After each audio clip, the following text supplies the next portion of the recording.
Hello நண்பா! நம்ம இந்த வீடியோல என்ன பார்க்க போறோம்னா, எம்எல்டிடி எபிசோட் நம்பர் 10 தான் பார்க்க போறோம். அதுக்கு புதுசா ஏதாவது வந்துட்டீங்கன்னா, மறக்காம லைக் பண்ணிட்டு, சப்ஸ்கிரைப் பண்ணிட்டு, பெல் ஐகான் கிளிக் பண்ணி வச்சுக்கோங்க. இப்ப எபிசோட பார்க்க ஆரம்பிக்கலாம். எபிசோட் ஸ்டார்டிங்ல நம்ம ஹீரோ பறந்துட்டு இருக்கான். அதாவது அந்த குக்கு மூலியமா நம்ம ஹீரோ பறந்துட்டு இருக்கான். அப்ப நம்ம ஹீரோ அந்த இடத்தெல்லாம் பார்த்து, இந்த இடம் மேலேருந்து பறக்கும்போது இவ்ளோ அழகா இருக்குன்னு எனக்கு இவ்வளவுதான் தெரியுது. அப்ப நான் இப்ப பறந்துட்டு இருக்கேங்கிற மாரி நம்ம ஹீரோ அந்த இடத்துல சந்தோஷப்படுறான். அப்படியே அந்த கொக்கு நம்ம ஹீரோவ வேகமாவே ஒரு இடத்துக்கு கூட்டு போயிட்டு இருக்கு. அந்த கொக்கு எங்க போணுங்கிறதுலாம் இலக்குல இல்ல. ஏன்னா அது பறக்குறதா. அப்ப நம்ம ஹீரோவும் ரொம்ப ஹைட்டா வந்துடுறான். அப்ப அங்க இருக்கிற மவுண்டன்ஸ் எல்லாம் சின்னதா இருக்கு. அப்ப பறந்தா இதான் ஃபீல் கிடைக்குமா? எல்லாமே ரொம்ப சின்னதா தெரியுதுங்கிற மாரி நம்ம ஹீரோ சொல்றாங்க அந்த இடத்துல. ரொம்ப ஆகாயத்துக்கு தூரத்துக்கு நம்ம ஹீரோ கூட்டு போயிரு. அப்ப நம்ம ஹீரோ என்ன சொல்றேன்னா, நான் மட்டும் அவதாதில மட்டும் போயிட்டா நானா ஓனா பறக்க வச்சுருவேன். அதுக்கப்புறம் எனக்கு கொக்கு கூட தேவையில்ல. ஒரு நாளுக்காக நான் காத்துட்டு இருக்கேங்கிற மாரி நம்ம ஹீரோ சொல்றான். அதுக்கப்புறம் அங்க இருக்க சுத்தி இருக்க மவுண்டன்ஸ் எல்லாம் பார்த்துருக்கான். அதாவது ஜிஎன் மவுண்டன்ஸே சுத்தி நெறைய மவுண்டன்ஸ் இருக்கு. அத எல்லாத்தையுமே நம்ம ஹீரோ பார்த்துட்டு இருக்கான். அப்ப நம்ம ஹீரோ என்ன சொல்றான்னா, இந்த மவுண்டன்ஸ் எல்லாமே இவ்ளோ இருக்கு. ஆனா இந்த இடத்துல நெறைய சீக்ரெட் இருக்குன்னு நான் கேள்விப்பட்டிருக்கேன். ஆனா அந்த சீக்ரெட்ட பத்தி யாருக்குமே எதுவுமே தெரியல. இங்க எவ்வளோ மறைக்கப்பட்டிருக்குன்னும் தெரியல. அத ஒரு நாள் நான் கண்டுபிடிப்பேங்கிற மாரி நம்ம ஹீரோ சொல்லிட்டு, அந்த இடத்துல வேகமாவே பறந்துட்டு இருக்கான். கொக்கிட்ட நம்ம ஹீரோ என்ன கேட்கிறான்னா, "ஏன் எனக்கு ஜிஆர் மவுண்டன் தெரியவே இல்ல. நம்ம இப்ப எங்க பறந்து போயிட்டு இருக்கோம்னு உனக்கு தெரியுமாங்கிற மாரி கேட்கிறான்." அதுக்கு அந்த கொக்கு என்ன சொன்னா, "நீ ஏன்பா கவலைப்படுற? உன்ன நான் தான் கூட்டு போறேன்ல. இங்க பாரு நான் 2 மணி நேரத்துல 2000 மைல் கிடப்பேன். அதனால நீ ஜாலியா பற." அத கேட்டதுக்கப்புறம் நம்ம ஹீரோ, "அப்படி ஒண்ணும் பிரச்சனை இல்ல. நீங்க தான் பறக்குறீங்க. உங்கள்ட்ட ரெக்க இருக்கு. நீங்க எங்க வேணாலும் கூட்டு போலாங்கிற மாரி நம்ம ஹீரோ சொல்லலாம். அப்ப நான் ரெடியாங்கிற மாரி சொல்லிட்டு, நம்ம ஹீரோ வேகமா கூட்டு போய் தள்ளி விட்டுர்றாரு. நம்ம ஹீரோ அப்படியே கீழ விழுந்துட்டு இருக்கான். ஐயோ! என்ன காப்பாத்துங்க. இந்த கொக்கு என்ன கீழ தள்ளி விட்டுருச்சுன்னு சொல்லிட்டு.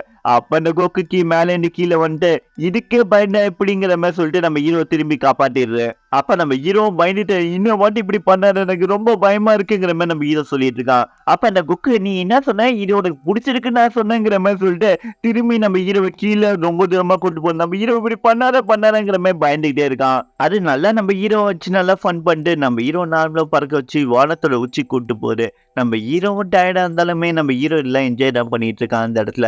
நம்ம ஹீரோவும் அதுக்கப்புறம் கீழ வந்ததுக்கப்புறம், "ஏய் கொக்கு அதெல்லாம் இருக்கட்டும். அங்க என்ன பிளாக் கலர்ல ஏதோ எனர்ஜி வர மாரி இருக்கு." அத கேட்ட அந்த கொக்கு என்ன சொல்லுதுன்னா, "என்ன பிளாக் கலர்லயாங்கிற மாரி அதுவும் கீழ பாக்குது." பார்த்தா டீமன் செட்டோட ஆளு வந்து ஈவில் ஃப்ரேமோட நின்னுட்டு இருக்கான். அதெல்லாம் பார்த்துட்டு உன்ன தெப்பான வழில கூட்டு வந்துட்டேன். இந்த இடத்துக்குள்ள யாரும் வரக்கூடாதுங்கிற மாரி சொல்லிட்டு யூட்டர்ன் எடுத்து ஓடி பாக்குறேன். அதெல்லாம் பார்த்ததுக்கப்புறம் அங்க டீமன் செட் ஆளு என்ன சொன்னா, "அவ்வளோ சீக்கிரம் என் சாப்பாடு ஓடி போனா விட்டுருவேனாங்கிற மாரி சொல்லிட்டு, அந்த ஈவில் ஃப்ரேம பின்னாடி ஃபாலோ பண்ண அனுப்புறான். அட்டாக் பண்ணதுக்கு தான் அனுப்புறான். நம்ம ஹீரோ எல்லாம் பார்த்து வேகமா போ. அத கேட்ட கொக்கு முடிஞ்ச அளவுக்கு வேகமாவே பறந்து அந்த இடத்த விட்டு போக பாக்குது. இருந்தாலுமே அந்த ஈவில் ஃப்ரேம் ஃபாலோ பண்ணிக்கிட்டே வந்துட்டு இருக்கு. நம்ம கொக்கு முடிஞ்ச அளவுக்கு மலைகள்லாம் சுத்தி சுத்தி வருது. இருந்தாலுமே பின்னாடி வந்து ஒரு ஸ்டைல்ல வந்து அட்டாக் பண்ணிடுது.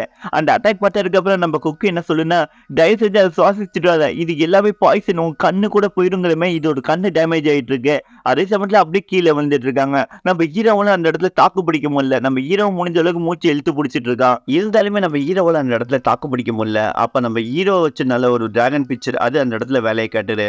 அதோட பவர் வெளிப்படுத்துறதுனால இந்த ஃப்ரேம்ல இருந்து ஈஸியாவே இவங்க எல்லாருமே தப்பிச்சிடுறாங்க.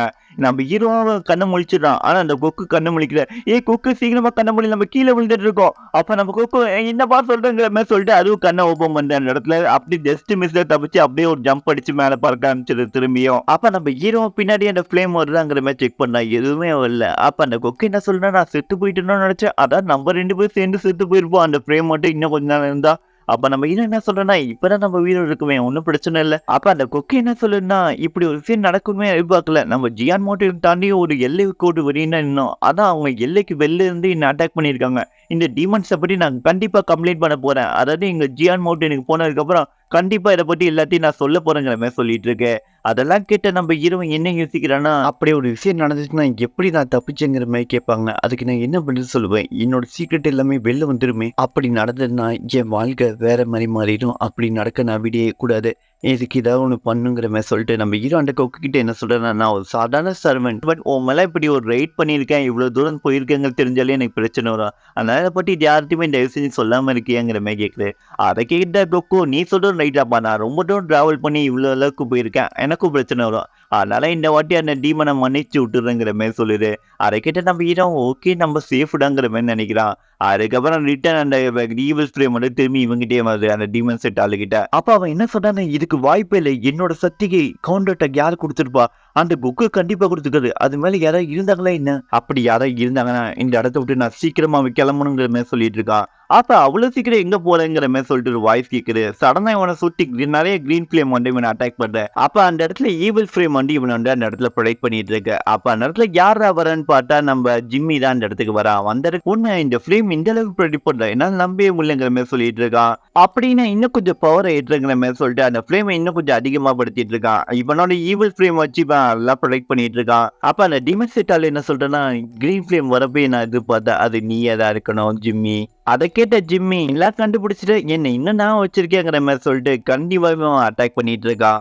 அப்ப அதெல்லாம் பார்த்ததுக்கு அப்புறம் நம்ம டீமன் செட்டால நான் அவதாரியம் போடுமா, அதுக்கு ரொம்ப டைம் இல்லை, நான் சீக்கிரமா அவதாரியம் போயிடுவேன். அதை கேட்ட நம்ம ஜிம்மி என்ன சொல்றேன்னா நீ இப்ப பிசிக்கல் நிலையம் தானே இருக்க, அவ்வளவு சீக்கிரம் அவதாரியம் போக முடியுமான்னு சொல்லிட்டு கண்டிப்பா அட்டாக் பண்ணிட்டு அப்ப அதெல்லாம் கேட்டதுக்கு அப்புறம் நம்ம டீமன் செட்டால என்ன சொல்றேன்னா நீ அவதாரியம் போயிட்ட கேள்விப்பட்டேன் நான் கூட, அதுக்கு காரணம் உங்க அப்பா தானே, உங்க அப்பா மட்டும் இல்லைன்னா உன்னால இன்னைக்குமே அவதாரியம் போயிருக்க முடியாதுங்கிற மாதிரி சொல்லிட்டு இருக்கான். அதெல்லாம் கேட்டு நம்ம ஜிம்மி கடுப்பாயிட்டு கன்னிவா அட்டாக் பண்ணிட்டே இருக்கான். அப்ப அந்த டீமன் செட்டோட ஆள் வந்து ரொம்ப கடுப்பாயிடுறான். இப்ப என் கூட நீ சண்டை போட்டு பாக்கணுங்கிற மாதிரி நினைக்கிறியா, ஒன்னும் பிரச்சனை இல்லை, நான் பிசிக்கல் ரிலேமெண்ட் என்னோட ஈவில் ஃபிளேமை வச்சு உன்னை அட்டாக் பண்ணுவாங்கிற மாதிரி சொல்லிட்டு இவன் அட்டாக் எல்லாத்தையுமே டிஸ்டர்ப் பண்ணிடுறான். அதுக்கப்புறம் மல்டிப்ளா வந்து அவன் ஃப்ரேமை வச்சு அட்டாக் பண்ண ஆரம்பிக்கிறான் ஈவில் ஃபிளேமை வச்சு. அப்ப நம்ம ஜிம்மி சும்மா இல்ல அவனோட கிரீன் ஃபிளேம் வச்சு அட்டாக் பண்ணா இந்த ரெண்டு சட்டியும் பயங்கரமா அந்த இடத்துல மூடிட்டு இருக்கு. நம்ம ஜிம்மியால அந்த இடத்துல தாக்கையே பிடிக்க முடியல, அந்த அளவுக்கு பவர்ஃபுல்லா இருக்கு. அதை டீமன் செட்டால அவன் ஈவில் ஃபிளேமை இன்னும் கொஞ்சம் அதிகப்படுத்தி அட்டாக் பண்ணான். அதுல இவன் ஃபிளேம் டிஸ்டாயும் பக்கத்துல அட்டாக் பண்ண வருது. அதை பார்த்ததுக்கு நிப்பாட்டு உன்ட்டு சும்மா டெஸ்ட் பண்ணி பார்க்கலாம்னு நினைச்சுங்கிற மாதிரி சொல்லிட்டு இருக்கான். அப்ப நம்ம ஜிம்மி மௌலின் எப்படி இருக்கீங்கிற மாதிரி கேட்கறான். அதை கேட்டதுக்கு அப்புறம் நம்ம டீமன் செட்டால இவன் பேர் வந்து மௌலின்.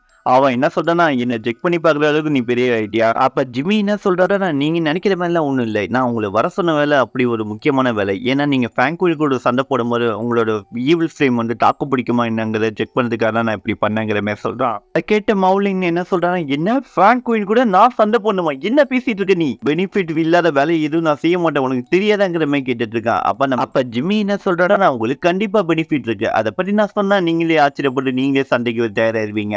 அது என்ன தெரியுமா, கோல்டன் எரரும் டிராகன் பிக்சரும் அவகிட்ட இருக்கு. அதை கேட்ட மௌலின் என்ன சொல்றதா என்ன இப்படி சொல்ற, அது பெரிய ட்ரெஷர் ஆச்சு, அது ரெண்டு அவகிட்ட எப்படி இருக்கு உனக்கு கன்ஃபார்மா தெரியுமா, என்ன உளறியா என்ன. அதுக்கு ஜிம்மி என்ன சொல்றேன்னா நான் உங்கள்கிட்ட போய் சொல்லணும் எனக்கு அவசியம் இல்லை, அந்த ட்ரெஷர் கண்டிப்பா அவள்கிட்ட தான் இருக்கும். ஏன்னா பாயை கடைசியா பார்த்தது அவரா கொன்னவரும் அவள்கிட்ட தான் ட்ரெஷர் இருக்கும். அதெல்லாம் கேட்ட மௌலி நீ சொல்றதான் ரைட் தான், ஆனா இருந்தாலுமே நீயே பாத்துக்கலாமே, இது உன் இடம் தானேங்கிற மாதிரி கேட்கறான்.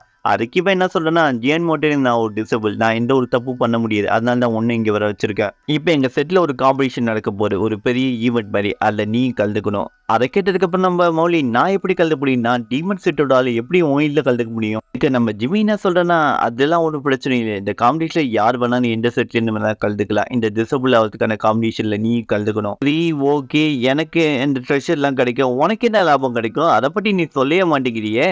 அதுக்கு ஜிம்மி என்ன சொல்றேன்னா அந்த கோல்டன் எரரும் அந்த டிராகன் பிக்சரும் உனக்கு கிடைக்கும், எனக்கு அந்த ஃபிராங்க்வின் உயிர் வேணும், அவள் உயிரோட இருக்கிறது எனக்கு பிடிக்கவே இல்லை, அவளை எனக்காக நீ கொல்லணும். அதை கேட்டதுக்கு அப்புறம் இந்த மௌலின் இது ரொம்ப ஈஸியான வேலையாச்சுப்பா, இது நல்ல டீலிங்கா இருக்கு, சரி ஓகே, ஆனா இதனால உனக்கு ஏதாவது பிரச்சனை வந்த போது நல்லா யோசிச்சுக்கோ. அதுக்கு நம்ம ஜிம்மி என்ன சொல்றேன்னா இது மாதிரி நிறைய வாட்டி நடந்திருக்கு, அதனால ஒரு பிரச்சனை இல்லை, அப்படி ஏதாவது ஒரு பிரச்சனை நடந்திருந்தா எனக்கு ஒரு ஸ்டேக் கொடுப்பாங்க, ஒரு 2 வருஷத்துக்கு என்ன இந்த அகாடமி தள்ளி வைப்பாங்க, அப்ப திரும்பி நான் வந்துடுவேன், இதெல்லாம் ஒரு விஷயமே இல்லை, அதனால நான் சொன்னதை மட்டும் நீ பண்ணு, உனக்கு அந்த உனக்கு கிடைக்கும், எனக்கு கிடைக்கும். அதை கேட்டதுக்கப்புறம் ஓகே இது வேற லெவலுங்கிற மாதிரி சொல்லிட்டு அந்த மௌலின் சிரிச்சிட்டு இருக்கான். இதோட இந்த எபிசோட் முடிஞ்சுது. நம்ம ஜிம்மி ரொம்ப கேவலமா கீழ்த்தனமா இருக்க ஆரம்பிச்சிட்டான். ஏன்னா நம்ம ஃபிராங்க்வினை கொல்றதுக்காக என்ன வேணா பண்ணலாங்கிற மாதிரி எண்ணத்துக்கு வந்துட்டான் அவன். அதே சமயத்துல நம்ம ஹீரோ கிட்ட தான் அந்த ட்ரெஷர் இருக்குங்கிற விஷயம் இன்னும் யாருமே இன்னும் கண்டுபிடிக்கல. இதுக்கப்புறம் நடக்கிறது எல்லாமே நம்ம அடுத்த எபிசோட்ல பார்ப்போம். மறக்காம லைக் பண்ணுங்க, சப்ஸ்கிரைப் பண்ணுங்க, ஷேர் பண்ணுங்க. இது உங்கள் ஏஜே வாய்ஸ்.